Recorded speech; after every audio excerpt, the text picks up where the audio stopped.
जो बेरोजगार नौजवान जम्मू में भी और कश्मीर में भी आज धरने पे है, हजारों की तादाद में उन पे लाठीचार्ज हुआ है, जिसकी मैं कड़े लफ्जों में मजम्मत करती हूँ कि उनका ये कसूर है कि वो बीजेपी सरकार से सवाल करना चाहते हैं, उनसे कहना चाहते हैं, उनसे पूछना चाहते हैं क्या वजह कि उनके मुस्तकबिल के साथ क्यों खिलवाड़ किया जा रहा है। एक कंपनी जो ब्लैक लिस्टेड है, एपटेक कंपनी, जिसको बाहर की रियासतों ने रिजेक्ट किया है, ब्लैक लिस्ट किया है, किस बुनियाद पे, किसकी सिफारिश पे उनको एम्प्लॉय किया जा रहा है यहाँ पर रिक्रूटमेंट के लिए, बल्कि उनके लिए कानून तब्दील किए गए ताकि एपटेक कंपनी जो है इसमें आए।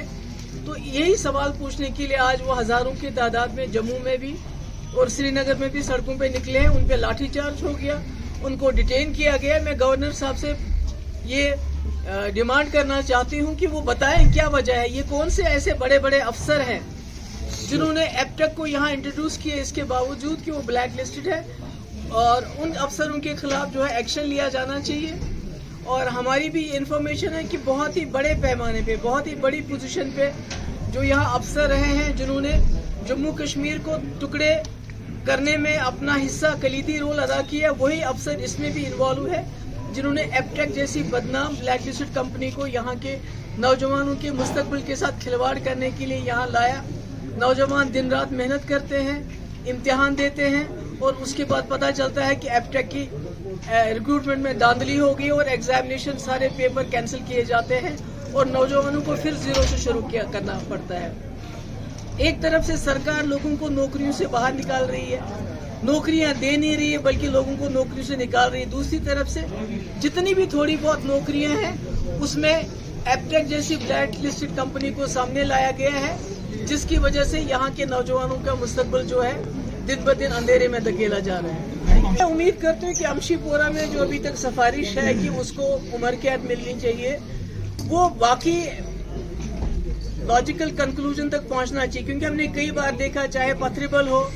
चाहे मत्सिल हो,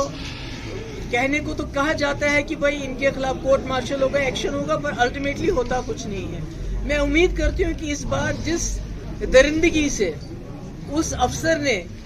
3 निहत्ते बेकसूर मजदूरों को मौत के घाट उतारा है, उसको उनको इंसाफ मिलेगा। और साथ ही खुद गवर्नर साहब ने वहां जाके राजौरी जाके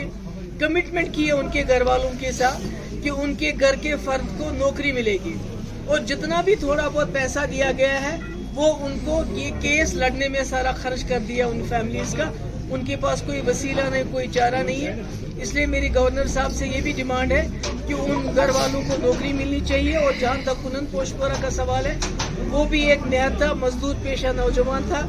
जिसकी लाश 2.5 महीने के बाद मिली, आर्मी की कस्टडी में था, वहाँ से उसको गायब किया गया और उसके बाद उसकी लाश मिली। उसके घर वाले भी बहुत गरीब है, इंसाफ की तो उम्मीद नहीं है हमें, मगर फिर भी मैं